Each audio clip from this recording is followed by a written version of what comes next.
ठीक है, thus the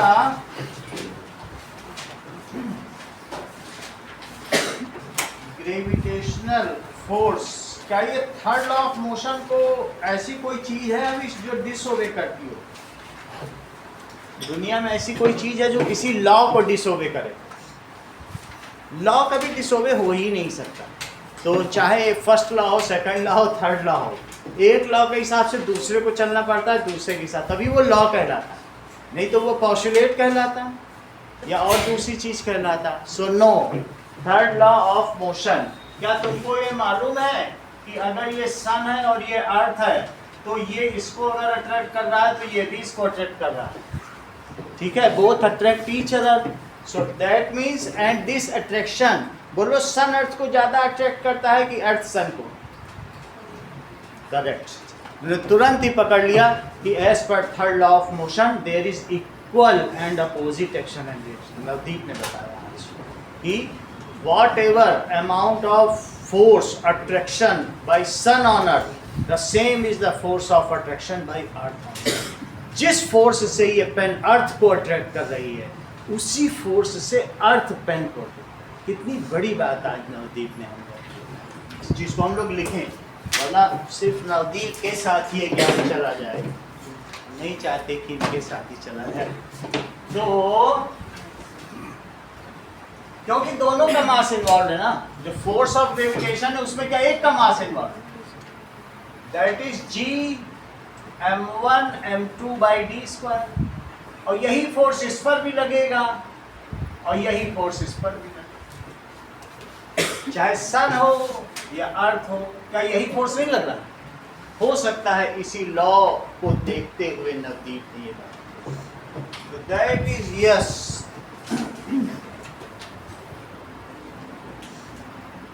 Newton's third law of motion is applicable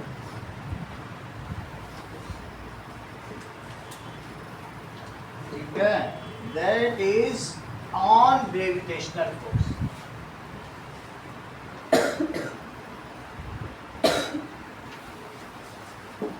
by what force, what amount of force moon attracts earth,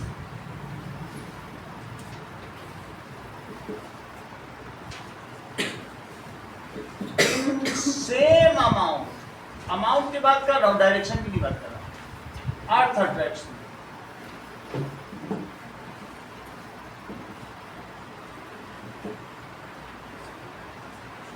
similar is the case with earth and pen pair, earth और pen के बीच में भी यही है।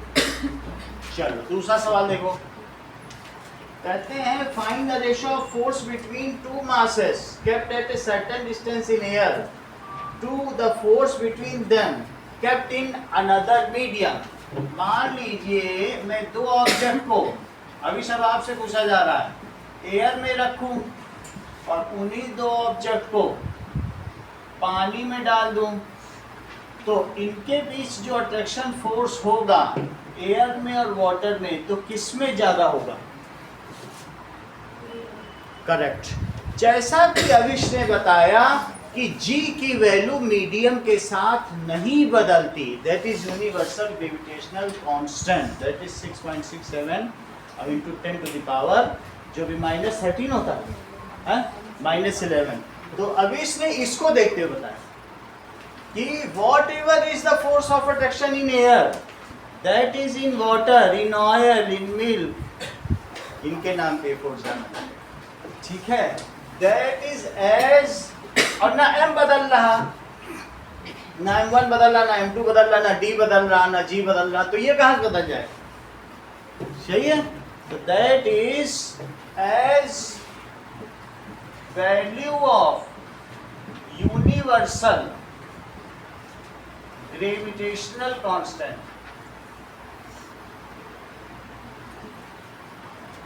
जिसका की नाम g है और उसकी कितनी वैल्यू होती है? 6.667, कितनी होती है? 6.667 6.667 ही है मेरे ख्याल से, तो इतनी है। -11 है, 673 673। अच्छा अब देखो कितनी हो गई। जी का यूनिट बताओ, यहां से देख के बताओ जी की यूनिट। एफ तो ऊपर ही रहा, डी स्क्वायर ऊपर चला गया, अब मासेस नीचे चले गए, तो Newton metre square upon KG square. यहां से पता चला Newton metre square upon KG square, सही है। तो इसलिए जैसा कि अविश ने बताया कि as the value of universal, इसका नाम ही है सार्वत्रिक गुरुत्वाकर्षण नियतांक, सब जगह एक ही जैसा, so does not change with medium,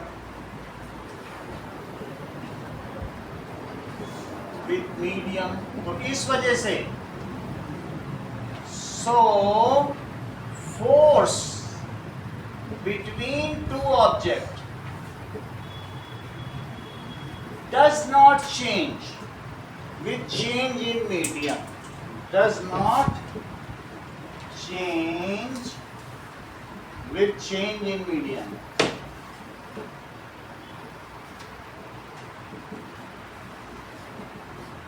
उनके बीच में फोर्स चेंज नहीं होगा, that means remain same in air and water both.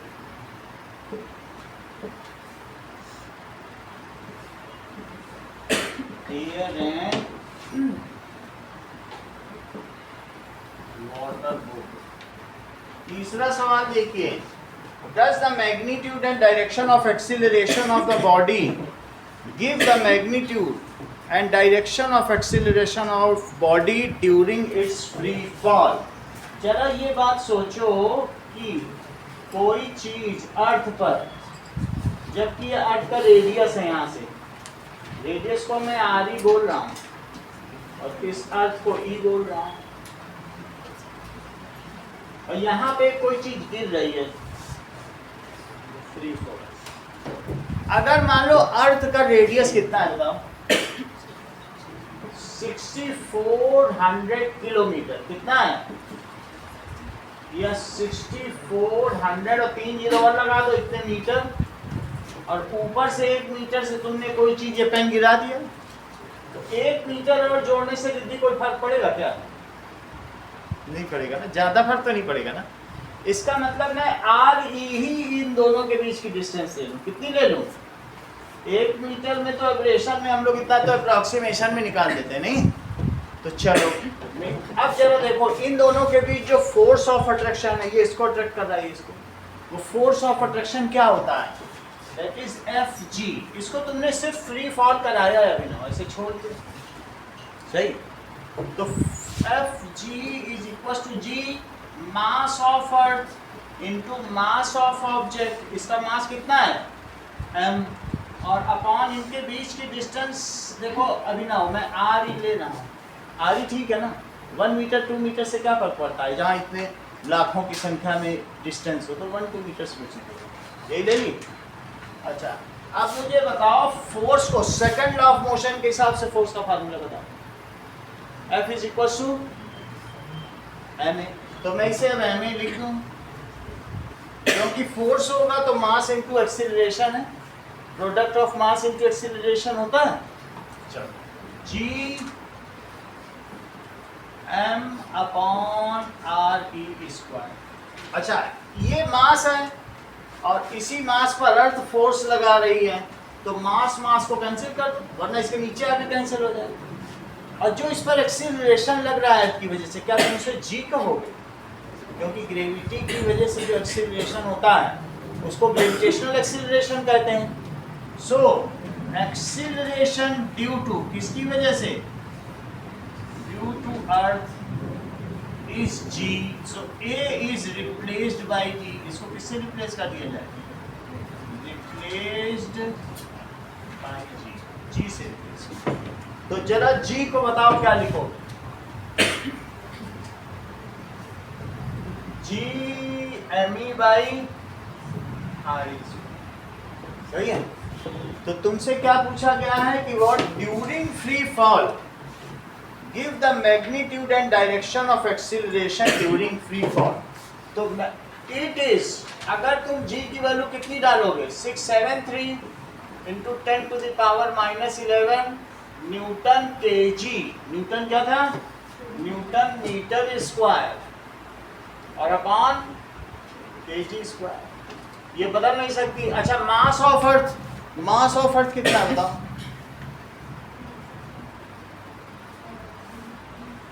बताओ बताओ।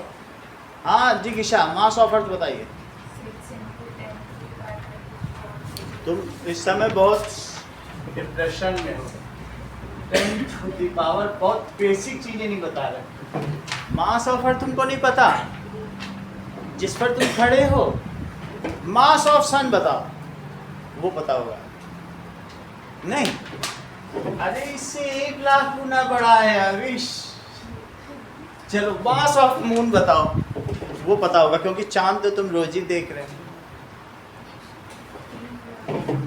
करेक्ट, इस बार तुमने सही पकड़े हैं। देखो अविश ने तीनों चीजें बता डाली, और ये मास ऑफ सर, हाँ मास ऑफ सन 3 2 इंटू सी नहीं तभी दिखा 2 ये तुम्हें समझ में आ गया? सब बुक में है इसलिए ये बताते चलिए। अच्छा क्वेश्चंस में है मास ऑफ सन, तो एग्जांपल नंबर 1 पे ही है, देख लो बुक में, बुक है तो खोल लो। एग्जांपल 1 जो इन टेक्स्ट का है उसमें मास ऑफ सन दिया है, वो सन पर ही क्वेश्चन। अच्छा आरी बताओ, 6.4 इंटू 10 टू द पावर 6 का स्क्वायर। ये बात तुम्हें समझ में आ गई?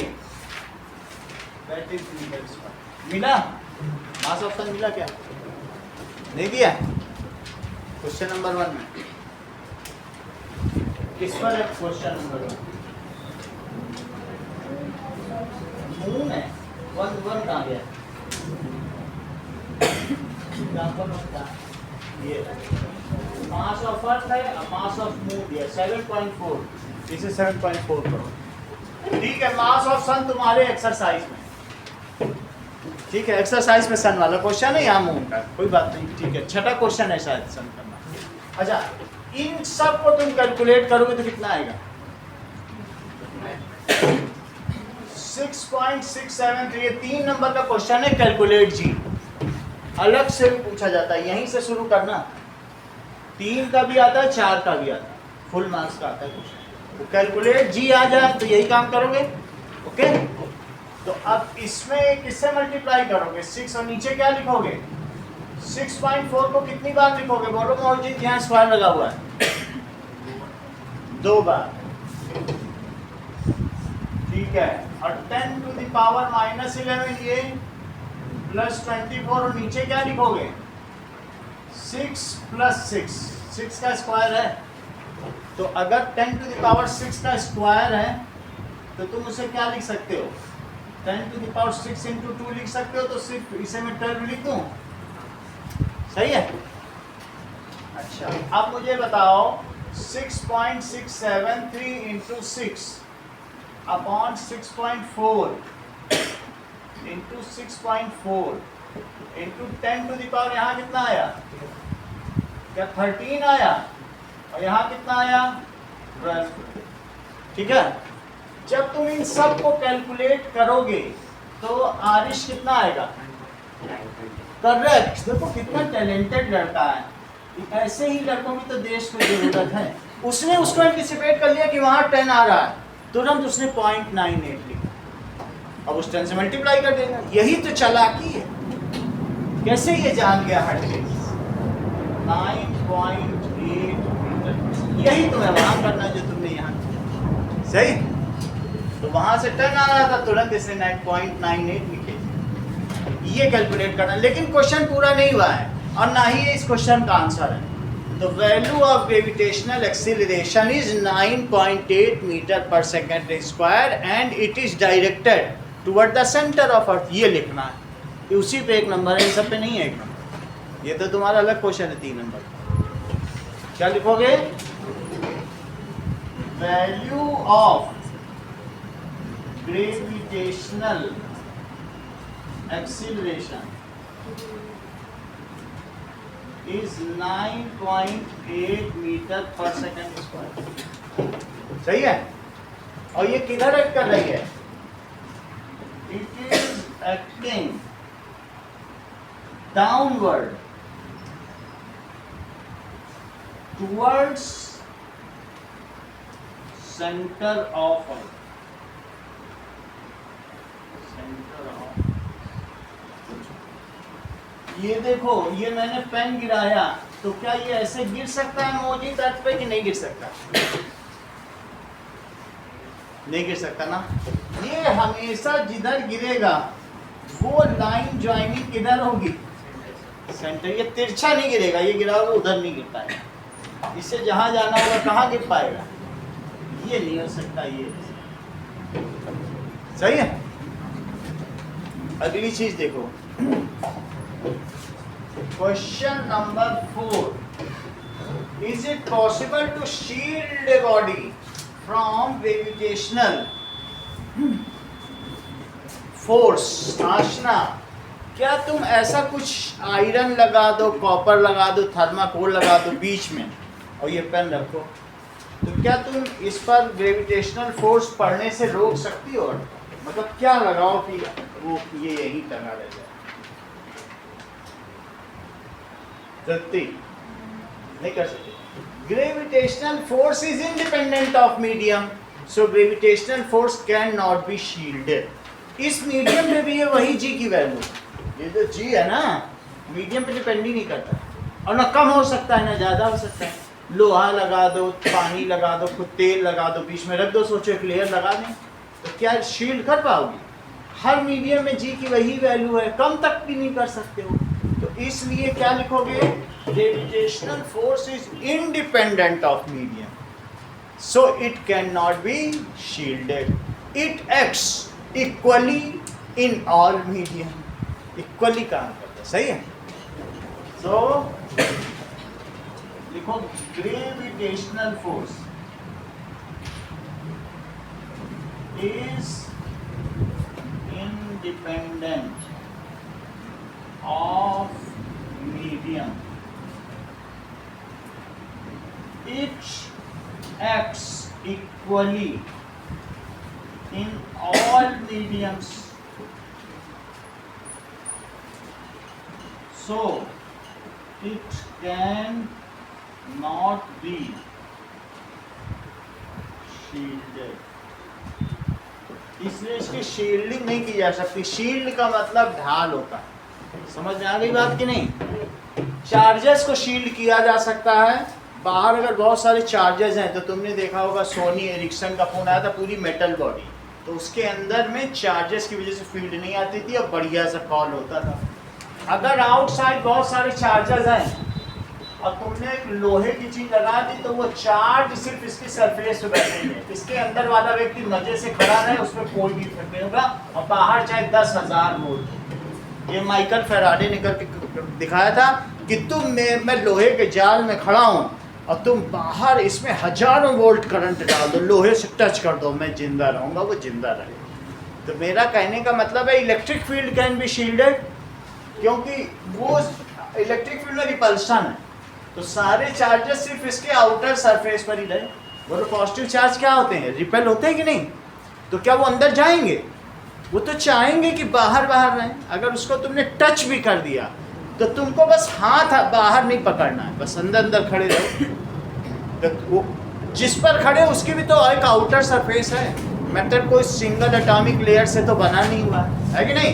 वो खड़े रहे, 10,000 वोल्ट का रहा। So electric field or charges can be shielded by metallic body. They cannot enter. लेकिन ग्रेविटी तो अंदर इंटर होकर के जाए। अर्थ के अंदर इंटर हो रही है, जो मोल्टन मैग्मा है तो वहाँ तक ग्रेविटी जाए सन की। ठीक है। तो अगली चीज देखो, gravitational force acts on all objects in proportion of their masses. तो why does a heavy object not fall faster than a lighter object? जरा चेक करो कि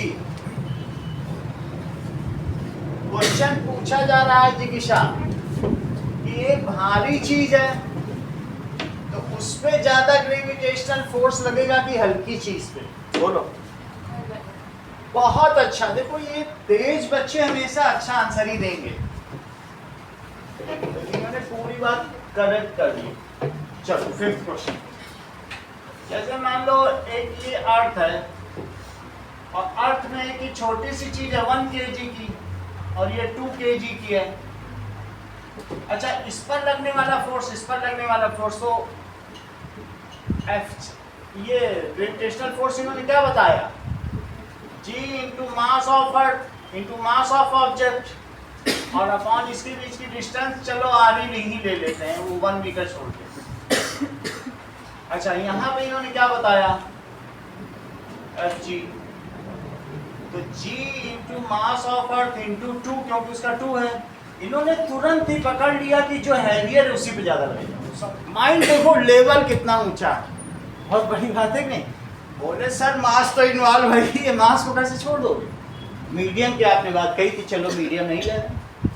heavier objects experience more force. बोले यहाँ तक समझ में आ गई कि नहीं? हाउएवर इन्होंने कहा हैवियर ऑब्जेक्ट्स, भारी चीज ज्यादा तेजी से खींची जाएगी। अगर डबल है तो क्या डबल ग्रेविटेशनल फोर्स नहीं लग रहा है? लेकिन इनका एक और भी कहना है, ये कह रही है कि सर ये मुझे बताओ कि V is equal to U plus AT या S is equal to UT plus half AT square या V square is equal to U square plus 2AS। It does not involve the factor of mass. इनमें कहीं तुमको 1 kg 2 kg रखना पड़ रहा? अच्छा, अब तुम्हें एक बात बताओ सिर्फ, रोहित आप सेना में जाने वाले हो तो एक बात आपको बतानी पड़ेगी। इस पर G स्मॉल g ज्यादा लगेगा कि इस पर स्मॉल g इक्वल लगेगा? ये कह रहे हैं जो इसमें G की वैल्यू होगी वही G की वैल्यू होगी, क्योंकि आपने कैलकुलेट कर लिया और इस सब पे इतना ही होगा। हर सेकेंड हर एक चीज की स्पीड इतनी ही बढ़ेगी इररिस्पेक्टिव ऑफ। हमने आपको कॉलम भी दिखाया होगा कि उसमें एक रुई थी, एक कबूतर का पंख था, एक स्टोन था, दोनों एक ही जैसे गिरते थे कि नहीं एक वैक्यूम के कॉलम में? तो वो चीज़ उधर रखी, वो हमने सबको करके भी दिखाई थी, अलट पलट के सेम स्पीड से गिरते थे। ये चीज़ एरिस्टोटल ने इस पे टावर ऑफ लीनिंग पिज़ा पे करके दिखाया था। लोग हैरान हो गए थे कि एक बड़ा पत्थर गिराया और एक छोटा पत्थर, दोनों एक साथ गिरे। ये बहुत बड़ा एक्सपेरिमेंट था, हजारों लोग इकट्ठे हुए। अच्छा, तो अभी वही चीज़ रोहित ने भी बता दी कि इररिस्पेक्टिव जो G की वैल्यू है, यही सब बदल जाते हैं। अब ये किस में बदल जाएगा? U प्लस GT, अगर नीचे गिर रही है चीज, ये किस में बदल जाएगा? H is equal to UT plus half GT square, और ये किस में बदल जाएगा? सही है, G और H लग जाएंगे। तो हमारा कहने का मतलब है क्या इसमें कहीं मास का इन्वॉल्वमेंट है? As equation of motions do not involve that is mass. Mass है कि भारी होगा तो ज्यादा एक्सीलरेशन लगेगा, बदल जाएगा क्या? कहाँ रखोगे mass? And G for all object is same by that formula. So इसका मतलब है all object during free fall accelerate with same acceleration. Free fall में भारी चीज छोड़ो और चाहे हल्की चीज छोड़ो, वरना इसकी कोई वैल्यू होती, इसका कोई मतलब भी होता। As equation of motion। आज बहुत इंटरेस्टिंग आंसर्स मिल रहे हैं, सभी लोग बहुत ध्यान से हर चीज देख रहे हैं। चलिए ठीक है। So as equations of motion, equation of motion क्या है? Do not involve term of mass. Mass है किसी में? डू नॉट इन्वॉल्व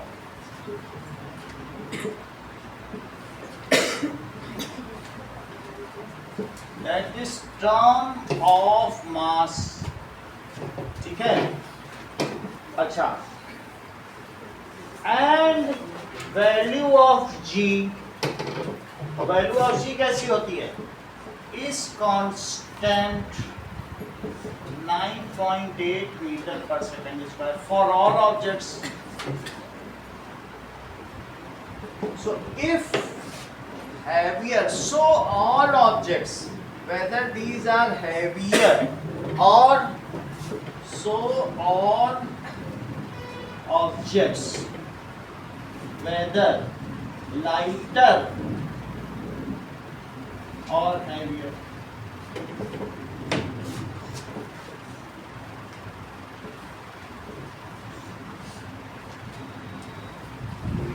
वो क्या करेंगे? That is experience fall with same acceleration during free. Free fall का मतलब है और कोई फोर्स मत लगाओ. देख लो. तो ऐसा क्यों कर रहा हूं? ऑन अदर साइड जो फोर्स ऑन 1 है और जो फोर्स ऑन 2 है वो किसके प्रोपोर्शनल है? That is equals to RE square. और दूसरे में क्या लिखोगे? ये समझ में आया? सही है. ऑन 1 लिखा कि नहीं? इसे M1 मान लो और ऑन 2 को क्या मानो? क्वेश्चन करने के लिए इसे M1 मान लो और इसे क्या मान लो? बोलो सही है? वही चीज लिखी कि नहीं? अच्छा, इसको तुम क्या लिख सकते हो? ये पूरा पोर्शन दीपिका क्या है? इसे क्या बोलती हो? GM1. और इसे क्या कहती हो? GM2. MA ही मानो, एक ही जगह G लगती है. MA ही तो होता है. अब ऐसे भी यहाँ G तो बोल रहा है, ये कट गया. तो क्या क्वेश्चन कहा गया है? क्वेश्चन में कहा गया है दो the forces acting on different objects are proportional to their masses. अच्छा, ये बात सुन के ही जिज्ञासा ने कहा कि दोनों में अलग अलग फोर्स लगता है, क्योंकि वो लिखा ही था क्वेश्चन में और जो लिखा था वही मैंने पूछा. मैंने तो कुछ अलग पूछा ही नहीं था इनसे. मैंने तो सिर्फ इनसे पूछा था क्या अलग अलग मासेस पे फोर्स अलग अलग लगेंगे. वो तो क्वेश्चन में ही लिखा था. उसने कहा यद्यपि अलग अलग द्रव्यमानों पर लगने वाला गुरुत्वाकर्षण बल अलग अलग होता है तो भी क्या उनमें त्वरण समान होता है? तो कह देना हाँ, उनमें लगने वाला त्वरण समान होता है. क्यों? क्योंकि जो त्वरण की मात्रा है वो उनके द्रव्यमानों पर निर्भर नहीं करती. The value of G does not depend, या equations of motion does not include the term of mass. समझ में आ गई बात? ठीक है, पूरी बात जिज्ञासा समझ में आई? तो अगर समझ में आई है तो अगले क्वेश्चन की तरफ मुजाहिरा करें.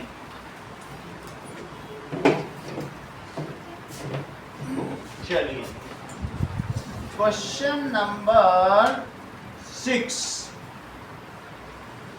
सिक्स्थ क्वेश्चन देखो. आशीष, ये प्रश्न तुमसे है. अब तुमको अपनी जो इल्म है उसका मुजाहिरा करना है. हाँ बताओ. That is 6. बताओ.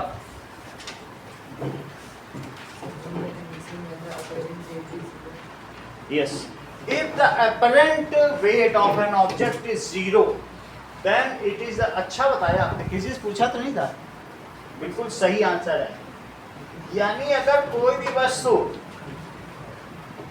का आभासी मान, समझो ये चीज है, ये तुम लिफ्ट में खड़े हो और ये लिफ्ट का धागा है और ये टूट जाए, तो जब लिफ्ट का धागा टूटेगा तो तुम्हारा पैर ऐसे लगेगा. पहले तो तुम खड़े थे, ग्रेविटी ने तुमको होल्ड कर रखा था, लेकिन जब ये लिफ्ट फ्री फॉल की कंडीशन में होगी तो तुम थोड़ा सा अगर उछले रहोगे तो फिर तुम उछले ही रहोगे, वहाँ नीचे नहीं पहुँच पाओगे, क्योंकि ग्रेविटी, ये लिफ्ट भी 9.8 से गिर रही है और तुम पर भी जो एक्सीलरेशन लग रहा है वो किसका लग रहा है? अभी अभी मैंने बताया कि लिफ्ट की बॉडी या इन सबसे ग्रेविटी को क्या शील्ड किया जा सकता है? नहीं किया जा सकता है. तो ऐसे में अगर तुम थोड़ा सा उछल गए, ऊपर हो गए, तो जमीन पर पैर नहीं रख पाओगे अंत तक. जब तक लिफ्ट जमीन पर न चले जाए और तुम्हारा हो न जाए तब तक तुम वेटलेसनेस की कंडीशन में ही रहो। समझ आई बात कि नहीं? So it can be experience in satellite और स्पेसशिप ऑल्सो। वहाँ तो उड़ रहा है, उड़ ही रहा है, क्योंकि दोनों पे जी वही लग रहा है। वो अगर एक जगह कुर्सी से उठ गया तो कुर्सी को रखने में और फिर कुर्सी पे खुद को बैठाने में उसका कोई मीनिंग भी नहीं, क्योंकि वो रेस्ट की पोजीशन थोड़ी है, तो हिलती नहीं। समझ में आई बात कि नहीं? चलो, पानी पीने में दिक्कत हो जाती है स्पेसशिप वालों को, पानी कैसे? ठीक है, पानी अगर हवा में गोल गोल घूम रहा है तो जाके उसे गल्प करना पड़ता, बहुत मुश्किल होती है। एक एक चीज के लिए स्ट्रगल। अब आगे की बात, जैसा इन्होंने कहा है कि it is the condition of weightlessness. क्या बोला था? If apparent weight of an object ना, if apparent weight of object is zero, देखो इस चीज को आभासी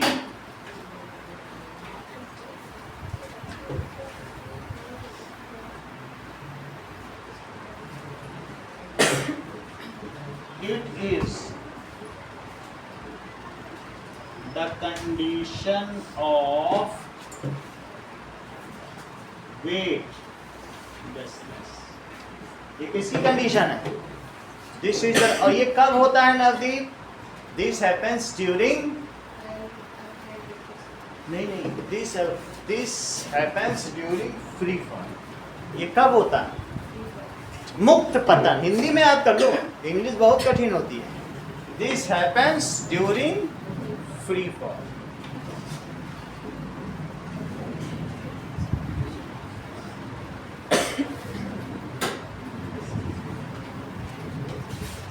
जैसे तुम एक नारंगी लिए कूदे छत से, बोले मैं तो जा ही रहा हूँ ऊपर, नारंगी की भी करवा देता हूँ सुसाइड, लेकिन अगर नीचे गिरते समय नारंगी हाथ से छूट गई तो तुम देखोगे नारंगी गिर नहीं रही है, मेरे साथ साथ छूटी छूटी चल रही है, तो इसका मतलब तुम्हें लगेगा इसमें लगता है वेट नहीं है, ठीक है कि नहीं?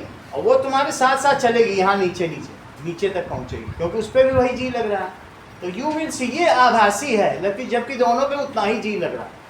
तो ऐसा आभासित होता है, जैसा कि आशीष ने बताया, ये एक्चुअली होता नहीं। ठीक है,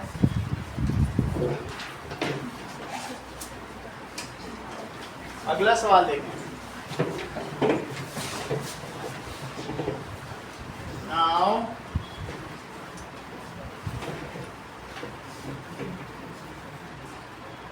seventh question,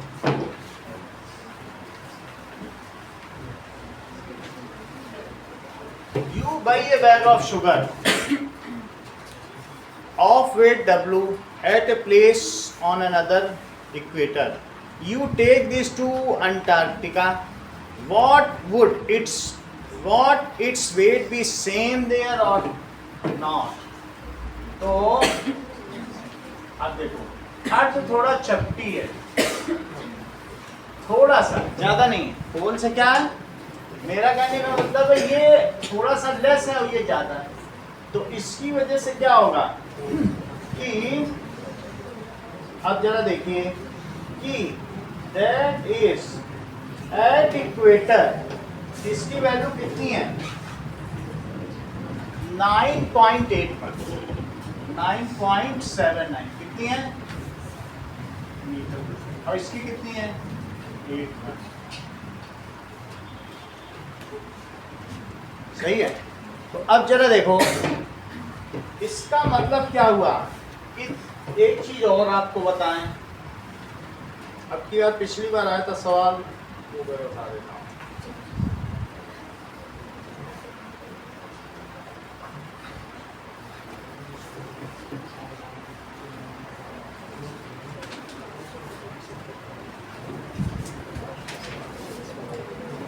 What is the formula of Hg?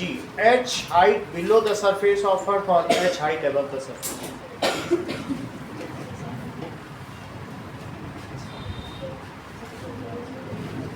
चलो एक चीज नई देख लो कि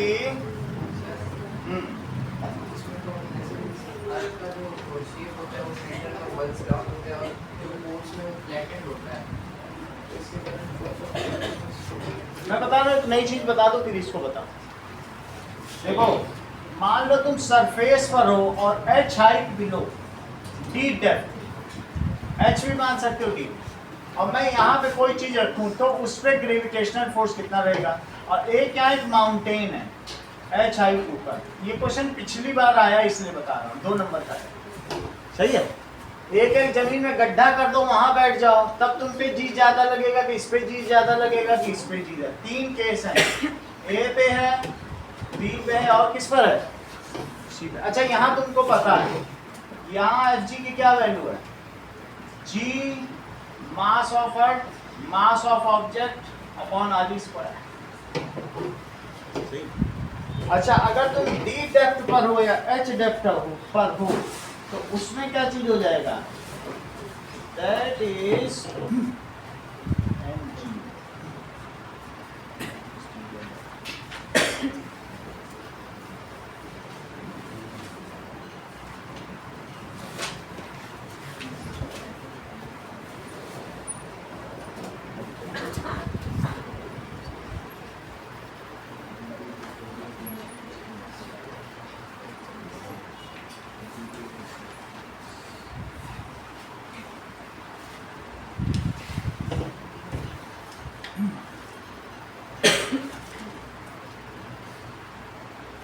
force of gravitation h height below the surface of earth।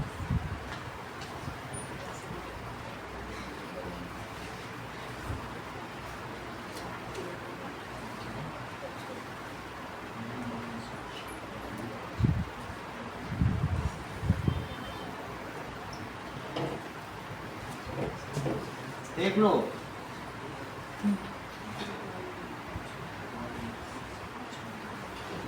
इसको तो मैं दूसरी तरीके से बताऊं, F G is equal to M G है और यहाँ एफ जी क्या है, इट इज एम जी और 1 माइनस एच बाई जो भी इसकी एच हाइट है एच बाई आर।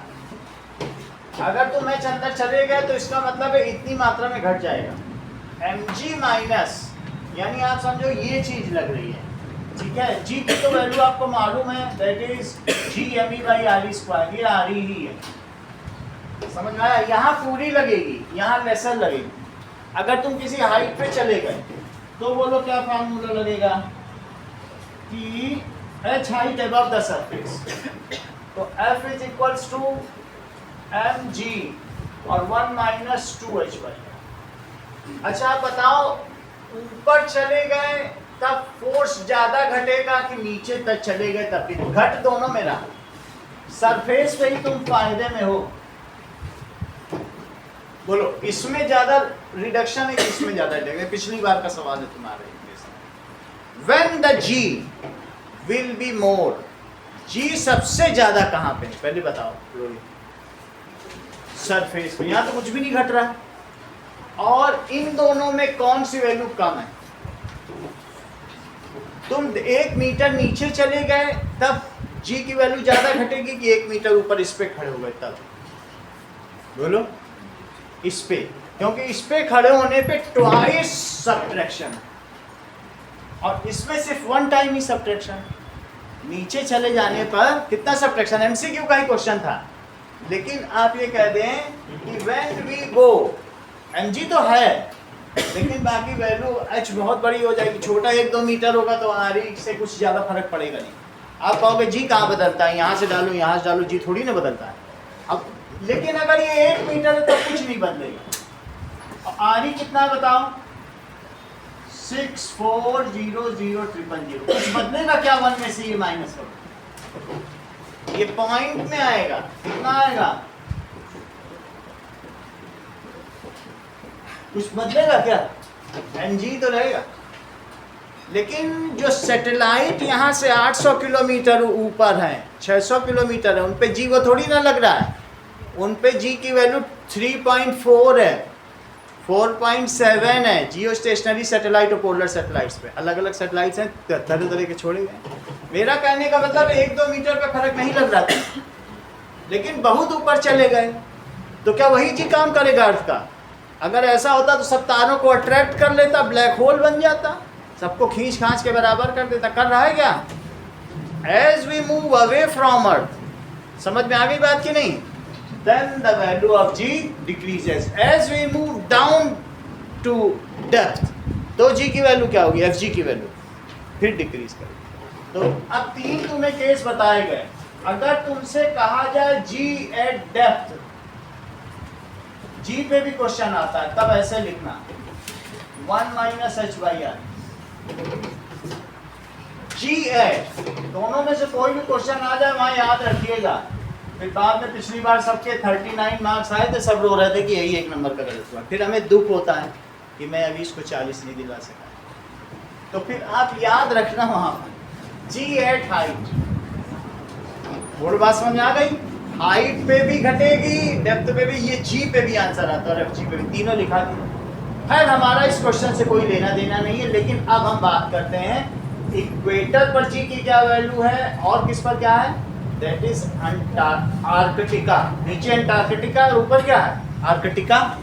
तो आर्कटिक रीजन में, चलो बोलो, अंटार्कटिका ऊपर है, इसमें तो साउथ पोल में वो गया है। That is what is the value of G at pole and equator. चलो दैट इज,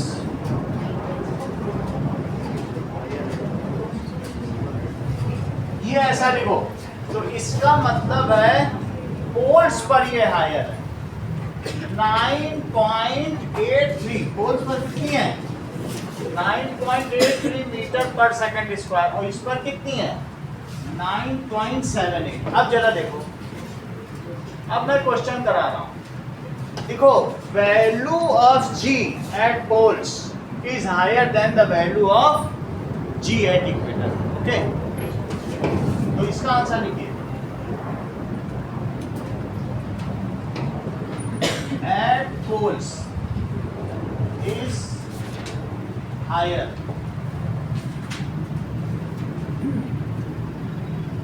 कितनी है 9.83 metre per second square, then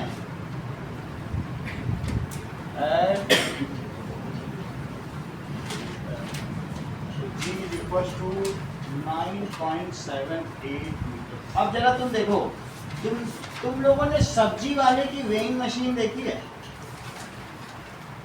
इसमें नीचे स्प्रिंग लगी रहती है, और जब तुम इसमें आलू या कुछ भी रखते हो पैन में, तुमने इसमें कुछ भी रख दिया, तो क्या ये स्प्रिंग दबती है? और जब ये स्प्रिंग दबती है तो क्या होता होगा बोलो, यहाँ एक रीडिंग आती है। आजकल तो ये मशीन हर सब्जी वाले के पास कॉमन है, ऊपर सामान रखो, ये दबेगी और यहाँ रीडिंग आ जाएगी। अच्छा ये बताओ कि वही सोना तुमने पोल पे रखा, तो बोलो Fg ज्यादा लगेगा। F क्या होता है mg, F की वैल्यू क्या होती है, ये G यहाँ जाता है। तो तुमने सोना रखा, उसने रीडिंग दिखा दी, जो दब गई ना, इस पर नीचे क्या लग रहा है बोलो mg।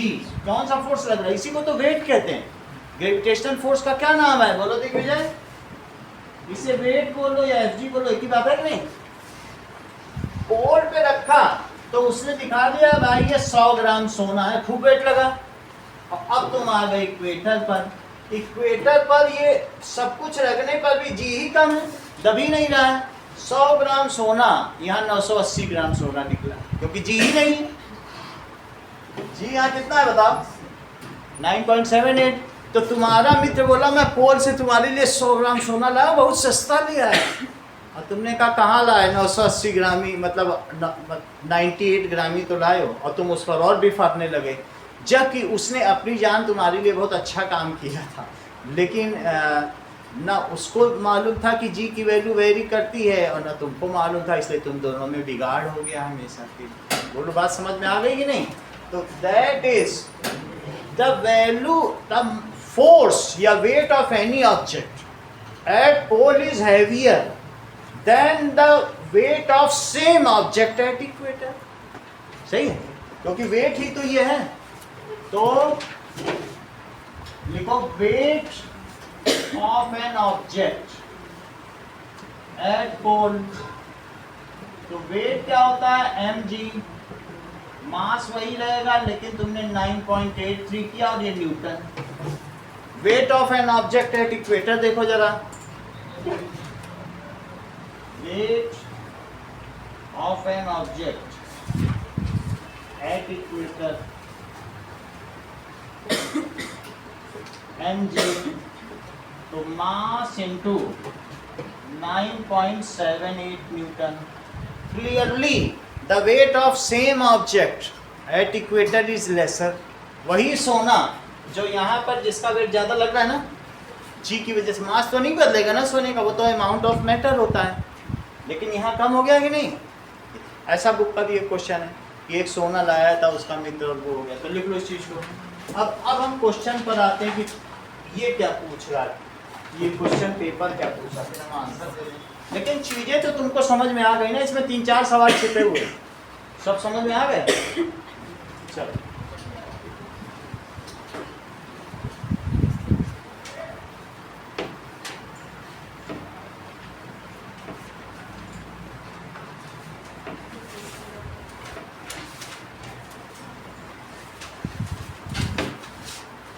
तो weight of an object at equator is lesser than the weight of same object at Antarctica और आर्कटिका। ऐसा क्यों? As G at poles is greater than G at, बस यही इसका आंसर है। चलो ऐसा ही कुछ पूछा गया था क्या? क्या पूछा गया है? पहले देख तो सही है, पूरा आंसर यही है। एक क्वेश्चन देखो और बाकी रीजन तो तुमको दिखा दिया, जिसको थोड़ा सा और रिप्रेजेंट करना ये चीज बना देना, ये अपने आप में पूरा ही है। ठीक है, लिख देने से ठीक है, ये जी की वैल्यू लिख देने से और क्लियर हो जाएगा। 2 नंबर का क्वेश्चन है ना, तो इसलिए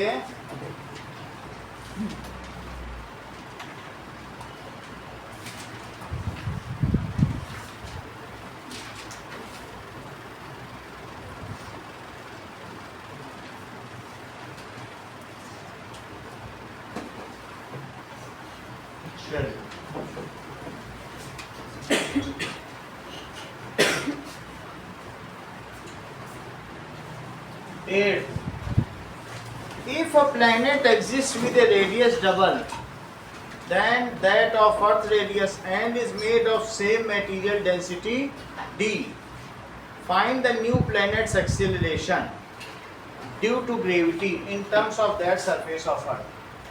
रेडियस डबल हो अर्थ का और सेम मटेरियल डेंसिटी हो, एक अर्थ ले लिया और एक का रेडियस डबल ले लिया, कोई थोड़ा बड़ा ले लो, यूरेनस टाइप ले लो, यूरेनस 4 गुना है। ठीक है, तो क्या पूछ रहा है? और दोनों सेम कंपोजिशन है, इनमें भी मिट्टी भरी है, इसमें भी मिट्टी भरी है, दोनों की डेंसिटी सेम है। Find the new planet's acceleration due to gravity that of on the surface of Earth. तो दोनों ही केसेस में अब मुझे बताओ कि यहाँ से ग्रेविटेशनल एक्सेलरेशन की बात की जा रही है ना, ड्यू टू ग्रेविटी। ग्रेविटेशनल कोई चीज गिराई जाए तो उस पर जो काम किया जाता है उसे क्या कहते हैं? मान लो तुम अर्थ पर हो और ये न्यू प्लेनेट है, इसका रेडियस आर ही है, इसका रेडियस कितना है भैया? अच्छा तुम ये बताओ आरिश कि मास को क्या कहते हैं? Volume into density. अच्छा ये मास ऑफ न्यू प्लैनेट को क्या कहोगे? Volume into. सही है। किसी स्फीयर के वॉल्यूम का फार्मूला तुमको आता है तुम्हारी ग्रुप में? बताओ। हाँ करेक्ट। तैयारी करके बैठे एग्जाम की पक्की, ये अपने आप में बहुत बड़ी बात है कि अभी मैथ का पेपर आया नहीं है और ये सब पहले से पढ़ कर गए नहीं। और हमारी जायसवाल क्लासेस का नाम भी रोशन करें। लो क्यों भी होगा, सही है। अब ये जरा देखो, पाई, इससे इन्होंने बता दिया कि इनको सरफेस एरिया का भी आता है। जैसे वॉल्यूम का पूछा तो बोले लो सर सरफेस एरिया का भी दे। वॉल्यूम क्या चीज है मेरे, ये होता है टैलेंट। समझ में आ गया? ये तुम्हें समझ में आया मास ऑफ अर्थ क्या है? Volume into density. और वॉल्यूम का फार्मूला 4/3 पाई आर ई, अब 4/3 चूंकि 2 आ रही है, सही है। तो यहाँ पर अर्थ का मास बताओ, 4/3 pi R E cube D, और यहाँ प्लेनेट का मास बताओ 4/3 pi R E cube D. तो लिख लो इंटू 4, क्योंकि 2 का भी तो स्क्वायर होगा। बोलो मास ऑफ प्लेनेट। अब बात करो जी की। क्या तुम्हें स्मॉल जी का फार्मूला आशना पता है?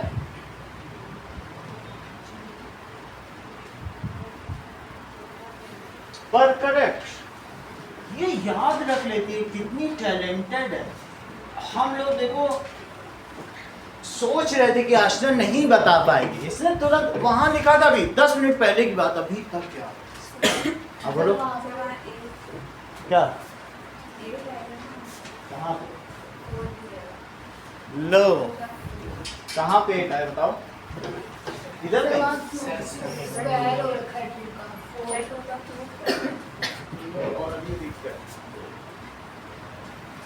सही, ये तुम्हें समझ में आया जो भी अभी आशना ने बताया? नहीं सुन पाए तो हमसे सुनो। अच्छा ये जी ऑन अर्थ है। अच्छा अब देखो जी ऑन प्लैनेट, अब ये अन्वी बता देंगी। यहाँ ऊपर क्या लिखेंगे? एम पी, और नीचे R P square. Value feed करो, पहले आरपी की करो। प्लैनेट का रेडियस कितना है? 2 आ रही है। प्लैनेट का रेडियस कितना है? 2 आ रही। 4 स्क्वायर, और ऊपर कितना रखना बताओ? 4/3, ठीक है, पाई आर ई क्यूब डी। जब तुम लोग नहीं बता पाओगे तब आरिश की मदद लेंगे, जब तक अपने लेवल का बता सकते हो बताओ, ठीक है। आईएएस अफसर को तब बुलाया जाता है जब सब लोग फेल हो जाते हैं। तो जी एम ई की जगह क्या रखें?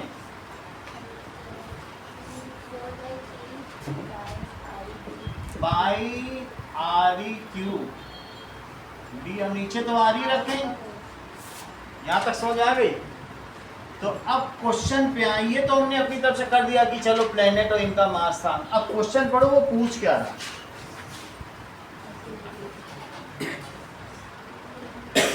एक्सीलरेशन ड्यू टू ग्रेविटी, यही चीज पूछ रहा है। तो तुम मुझे बताओ इसे क्या लिखोगे? ठीक है, ये that is equals to G 4/3 pi R E cube D into 8 और upon R E square into 4। क्या ये 2 हो गया? बोलो सही है। ये सब फालतू की चीजें हैं, असल चीज तो हमको मालूम है, ये लाइन पॉइंट है ना। ये सब बहानेबाजी है, क्योंकि हमको तो मालूम है ना इसकी वैल्यू। और अगर रखोगे भी तो वास्तव में ये सब क्या निकल के आएगा जी, यहीं पे देख लो। ये सब रखने से हमें क्या लेना देना डेंसिटी से, ये तो मालूम है तुमको। और क्या ये पूरी ये सब चीज ही 9.8 है? मिलान कर लो, वही चीज है क्या?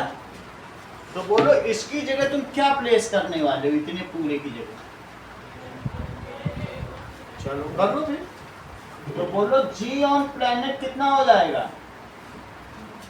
देखो ऊपर 2 आया है मौजी, नीचे 2r² में जब किया तो 4 आया, और ऊपर का 2³ कितना आया? 8। ये चीज समझ आ गई कि 2 क्यों एक्स्ट्रा लिखा है? तो मुझे बताओ मल्टीप्लाई कितना है? तुम पूरी चीज जानते हो, ऐसा तुम आरिश के बगल में बैठने से जाने हो। सही है। So that means the gravitational acceleration during free fall in new planet will be double of the gravitational acceleration on Earth. सही है, ऐसा लिख दे। अब आगे की बात देखिए।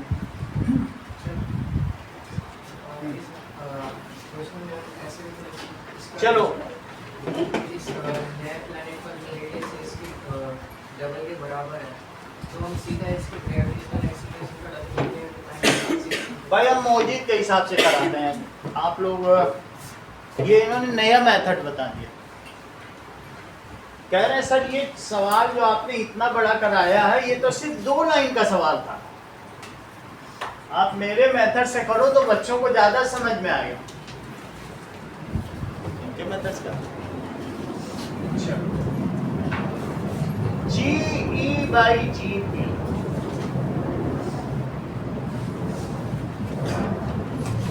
सही है। G क्या होता है बोलो?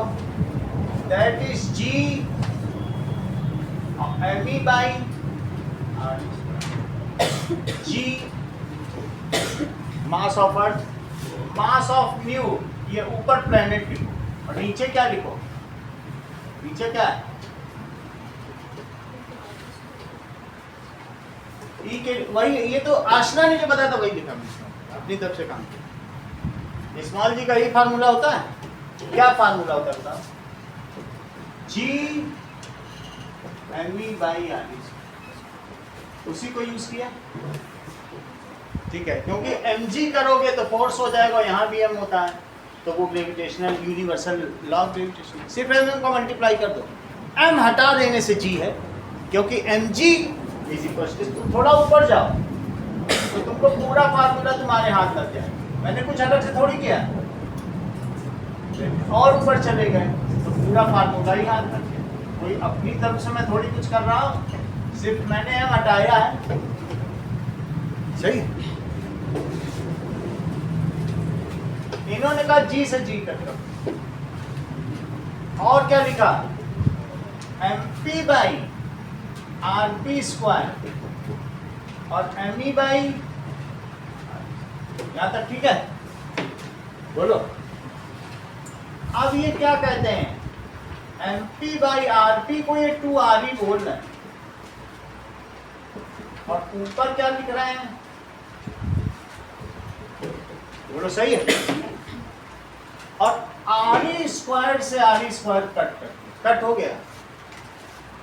G पहले ही कट कर दिया, इन्होंने इसे भी कट कर दिया।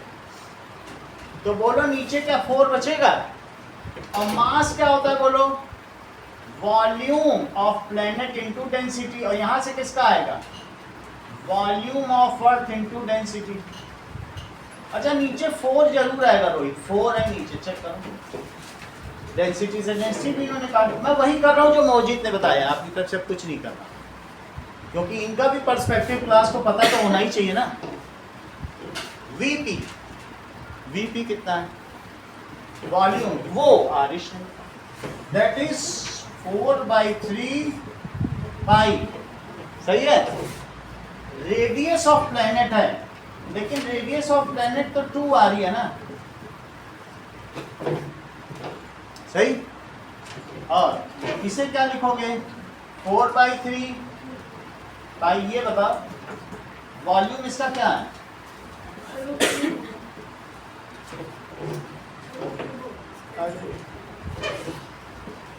मैं तो आरिश का ही चला रहा था, चल ही नहीं पा रहा, मैं इसको ही लिखा, चल नहीं पा रहा तुम्हारा। ये देखो ये हो गया, ये और ये कटा।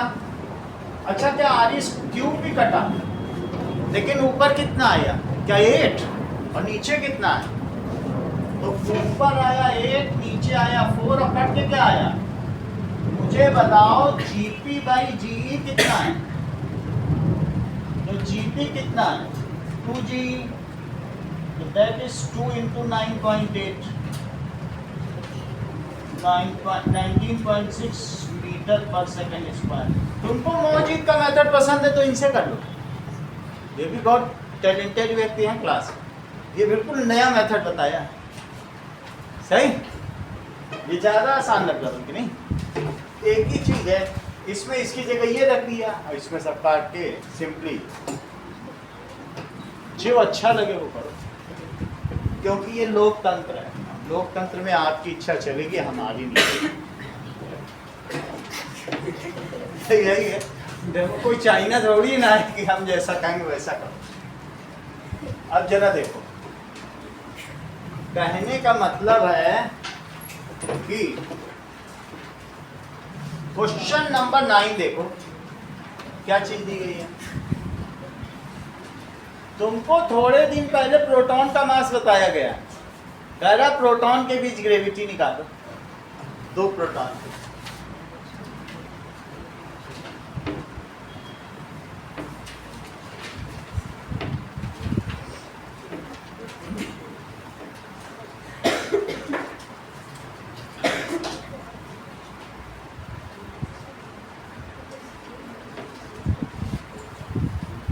चलिए क्वेश्चन नंबर 9 देखो जिगिशा।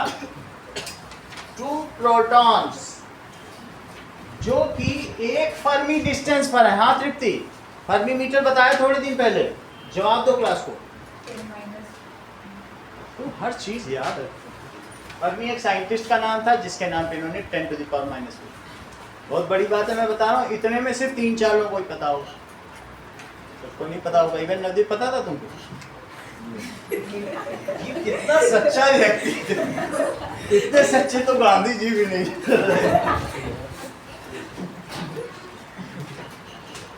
2 प्रोटॉन्स और कितनी डिस्टेंस पर है बोलो? 10⁻⁻15 मीटर। 1 फर्मी डिस्टेंस से, फर्मी मीटर भी कहते हैं।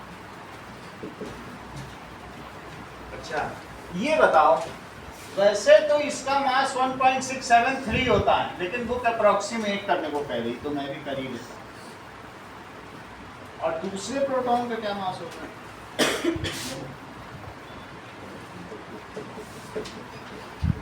ये मुझे बताओ, ये दोनों एक दूसरे को प्रतिकर्षित करेंगे कि आकर्षित? आकर्षित, प्रतिकर्षित। They will repel each other because these are same charges. So आकर्षित कैसे मुझे पढ़ा नहीं था क्या चलता। So both are similar charges. So repel each other. अच्छा रिपेल कर रहे हैं तो किस फोर्स से कर रहे हैं, बस वो फोर्स निकालो। F, इस पर भी Fg लगेगा और इस पर भी Fg। वो ग्रेविटेशनल फोर्स क्या होता है? G मास ऑफ प्रोटॉन और 1 फर्मी मीटर डिस्टेंस। तो आप फार्मूला लिख लो d², क्योंकि इस पर ही आधा नंबर है। वैल्यू तुरंत पुट करोगे तो इस आधे नंबर से हाथ गंवा बैठोगे। तो पहले ये लिखो, और अन्वी से अगर सीखना चाहते हो तो वो यहाँ अवश्य लिखती है यूजिंग यूनिवर्सल लॉ। गजब की हर एक छोटी चीज पे कमेंट जरूर लिखो। हम भी ऐसा करें और हम भी उनकी तरह बने। That is using universal law of यहाँ तक सही है? नाउ जी की वैल्यू क्या है बताओ? कितनी है? 6.7 6.673 बताइए कितनी है? 6.7 3 भी होती ना, छोड़ो।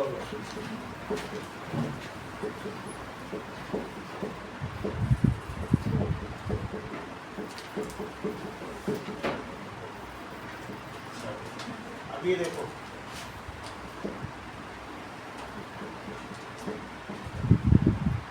यहाँ तक तुमको समझ में आ गया?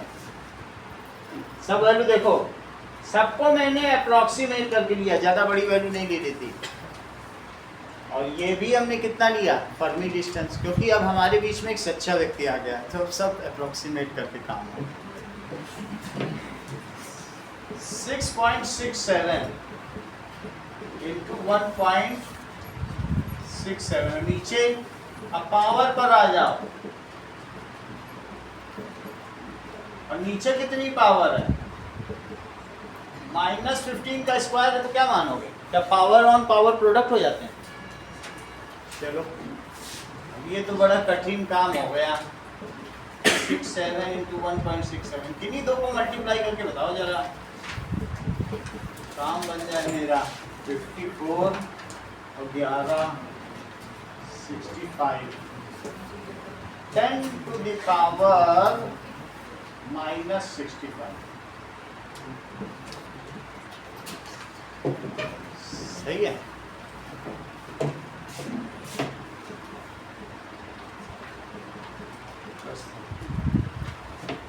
ये कितना आएगा ये तो पता नहीं। 2 को मल्टीप्लाई करके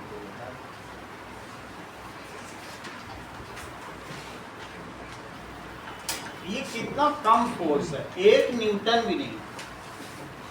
100 ग्राम सेब को फोर्स, 100 ग्राम सेब को उठाने के लिए जो फोर्स चाहिए वो 1 न्यूटन चाहिए, बात मालूम है? F इज इक्वल टू क्या होता है बोलो?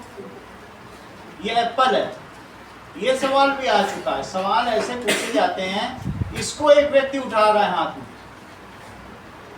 ये मुझे बताओ 100 ग्राम का सेब है, इसको उठाने के लिए, क्योंकि न्यूटन ने उठाया था अपने साथ, उन्हीं के गिरा था, बोले कितने न्यूटन फोर्स लगा, तो बोलो F इज इक्वल टू क्या होता है, mg।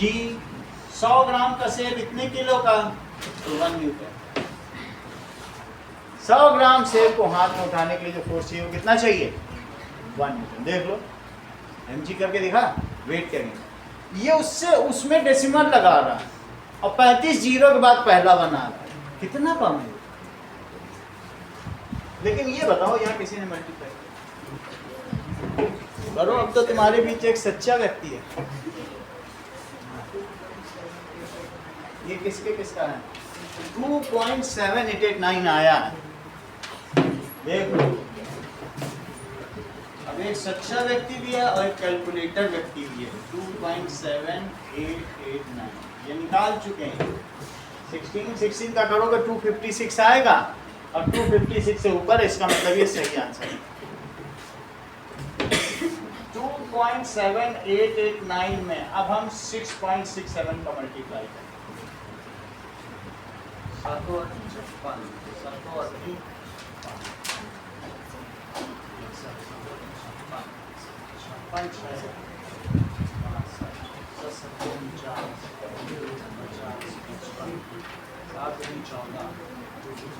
6 से 6 या 48, 6 या 48, 6 या 48 प्लस 3 53, 6 7 या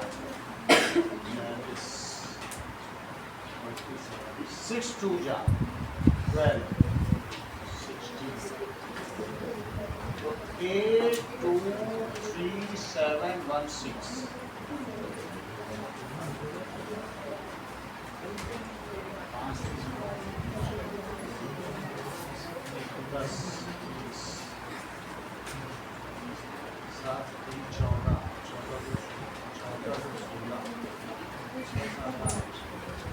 अब ये देखो 4 डिजिट है, 2 डिजिट है, 1 2 3 4 5 6 7 8।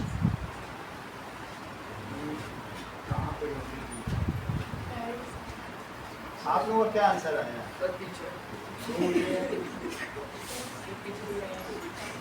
हाँ?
हाँ तो कितना आया, ये मेरे में तो नहीं आया, मल्टीप्लाई करेंगे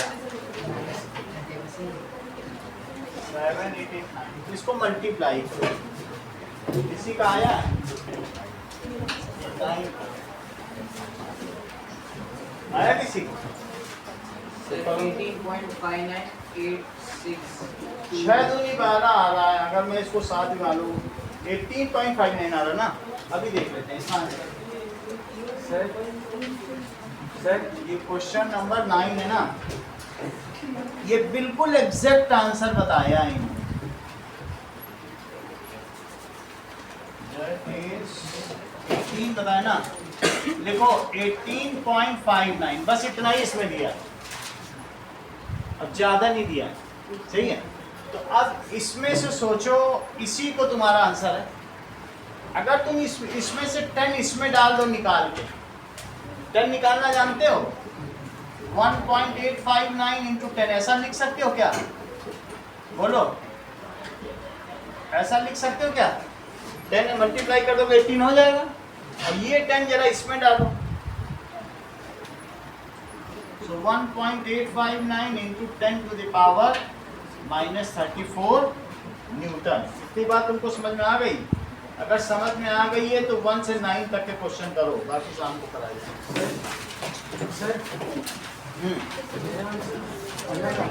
क्या 18.4 आ रहा है? नहीं सर,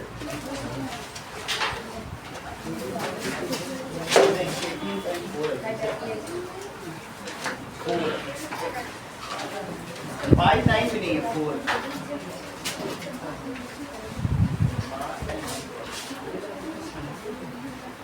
हमारा तो रिकॉर्ड अच्छा नहीं है ना।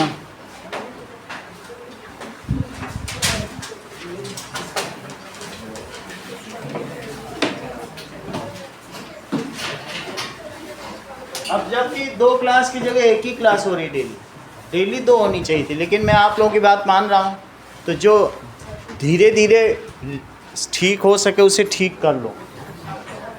पहले 2 की थी कि नहीं आप लोगों ने? कहा नहीं प्रेशर है पढ़ने का, आज तो 2। उसका पेपर है तो उसको तो कराना पड़ेगा, साउंड भी कराना पड़ेगा, फिर 2 दिन बाद उसका पेपर 28 को है। किसका है पहला? नाउ तेजस आगे बैठो।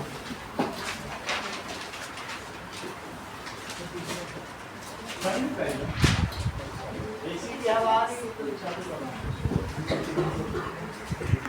पंखा होगा चाहिए तो पीछे पंखा है, मत मारो उसको। वो अभी हाँ उसका तुम्हें मुसीबत पता नहीं है। एक मुसीबत तुम्हारे ऊपर अभी पड़ी नहीं है, पर साल पड़ी है।